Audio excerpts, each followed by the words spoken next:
One of Kevin's lawyers stepped forward, a sharp-faced woman in an immaculate suit.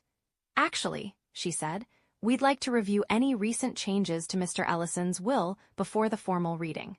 Our client has reason to believe alterations may have been made during a period when his father's judgment was compromised by medication." Anger flared through me instantly. They were already trying to claim Dad wasn't mentally competent, but Mr. Norman didn't react. He simply nodded slowly. "That's interesting," he said calmly, because William anticipated that exact concern. He reached into his desk drawer and pulled out a sealed envelope. Then he handed it directly to Kevin's lawyer. Mr. Norman slid another document across the desk. "Psychiatric evaluation," he said calmly. "Conducted by Dr. Jordan Mason 4 months ago." He adjusted his glasses.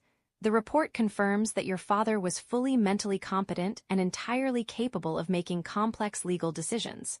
Kevin's lawyer scanned the document. Her confident expression faltered.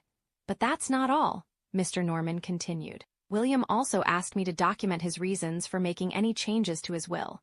He tapped a small digital recorder on his desk. "Would you like to hear the recording?" Kevin shifted uneasily in his chair. "A recording?" Mr. Norman pressed play. Dad's voice filled the room, weak but unmistakably clear. "This is William Ellison speaking of my own free will. I am changing my will because I have discovered information about our family finances that my son Kevin does not fully understand. I have also learned that Kevin has been communicating with Roger Cooper despite not knowing that Cooper embezzled money from our family business." Kevin's face drained of color. "What?" he blurted. "Dad, I never." Mr. Norman paused the recording. "Would you like me to continue, Kevin?" Kevin stared at him. "Your father documented several conversations," Mr. Norman said evenly, "in which you mentioned Roger Cooper as a potential consultant after inheriting the business." "I didn't know he stole anything," Kevin snapped. "He contacted me months ago with business proposals. How was I supposed to know?" "Because," Mr. Norman replied calmly, "your father attempted to warn you. But each time you dismissed his concerns as medication-induced confusion." The room went silent. Mr. Norman folded his hands. "He recorded those conversations as well." Kevin's breathing grew heavier. Then Mr. Norman opened the will. "Let us begin." His voice echoed quietly through the office. "To my son, Kevin, who has demonstrated considerable business success in New York, I leave my construction company, including all assets, equipment, and ongoing contracts." Kevin straightened slightly, but Mr. Norman wasn't finished. "However, this inheritance includes a 5-year management restriction preventing the sale, merger, or liquidation of company assets." Kevin frowned. "What management restriction?" "The estate planning documents you signed last year," Mr. Norman said. "Your lawyers informed you it was standard paperwork.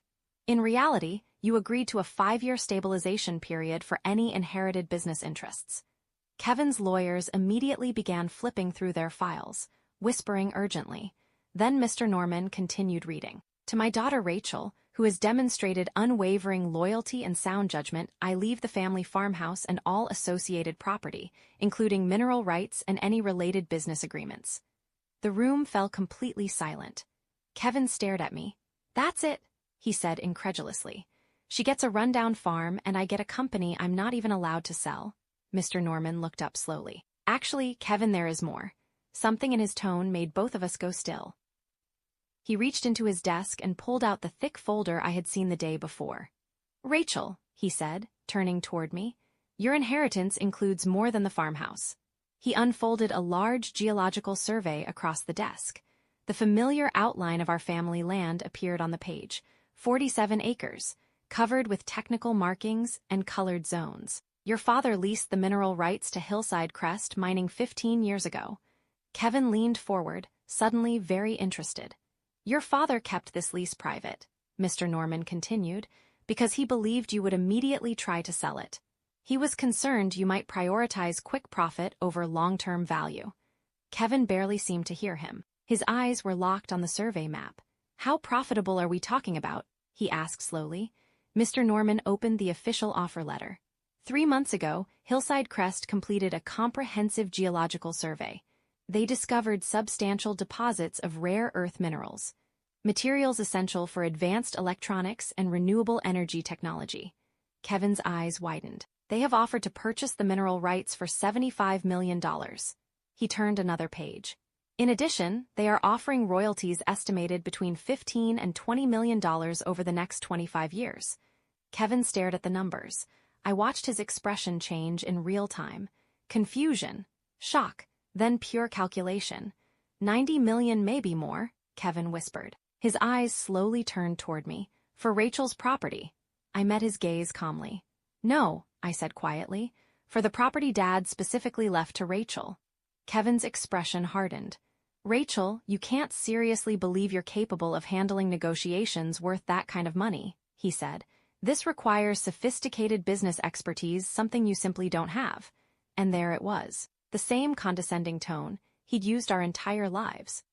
I met his eyes calmly. What I do have, I said quietly, is Dad's trust. He gave me this responsibility for a reason. Kevin laughed bitterly. Because you were here manipulating him while he was sick, he snapped. You isolated him from the rest of the family and convinced him to change the will in your favor. Kevin, Mr. Norman said sharply, there's something else you need to see. He pulled out another folder. Inside were the documents Dad had compiled about Roger Cooper's embezzlement. But that wasn't all. Your father didn't only document Cooper's theft, Mr. Norman said. He also documented your communications with him. Kevin frowned. What communications? Mr. Norman slid a stack of printed emails across the desk. Every message you exchanged over the past year. Kevin began flipping through them. With each page, his face grew paler. You discussed modernizing the business, Mr. Norman continued. Bringing in fresh expertise, maximizing opportunities after your inheritance. Kevin looked up. So what? What Roger Cooper didn't tell you, Mr. Norman said evenly, is that these exact same strategies are the ones he used to embezzle money from 7 other family-owned businesses over the past 15 years. He opened another file. Inside were police reports and newspaper clippings. Roger Cooper is currently under investigation by the FBI for a pattern of targeting family businesses during periods of transition or crisis. Kevin stared at the documents like they were written in another language.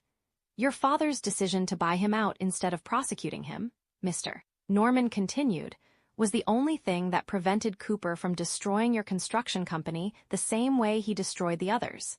Kevin slowly sank back in his chair. Your conversations with Cooper weren't accidental, Mr. Norman added. He targeted you specifically. Because he knew you would eventually inherit the company and he intended to regain access to family assets through you. The realization hit me like a wave. While I had been focused on Dad's medical care, Kevin had been unknowingly planning to bring a career criminal right back into our family business. I didn't know, Kevin whispered. No, Mr. Norman said quietly. You didn't, because you never asked the right questions. He pressed play on another recording. Kevin's own voice filled the room. Dad, you're overthinking this Cooper situation. Roger has some innovative ideas about expanding into commercial development. Maybe it's time to let go of old grudges and focus on growth. Then Dad's tired voice responded. Son, if you knew what I know about Roger, you'd understand why that's impossible. Mr. Norman stopped the recording. But you never wanted to know what he knew, he said gently. You simply wanted to inherit the business and start making changes. The room fell silent. For the first time that morning, Kevin looked defeated. So what happens now? I asked. Mr. Norman handed me a business card. You have time to consider the mining offer carefully, Rachel, with proper advice and thoughtful planning. Then he turned to Kevin. And you have a construction company to run responsibly for the next 5 years.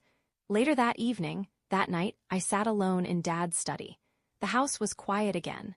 The manila envelope he had hidden months earlier was still in the desk drawer. My name was written on the front in his careful handwriting. Inside was a letter. The words were written in the shaky script that had developed during his final months. I unfolded the page and began to read. My dearest Rachel, if you're reading this, it means the will reading went exactly as I expected. Kevin is angry, and you're probably wondering why I gave you such enormous responsibility. Please understand something. My decision wasn't about loving you more than your brother. It was about trusting you. Kevin has many strengths. He's ambitious, intelligent, and fearless in business. Patience has never been one of them.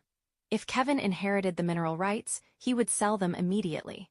The money would be poured into expansions, investments, and new ventures. And within 5 years it would likely all be gone. Our family would lose a once-in-a-lifetime opportunity.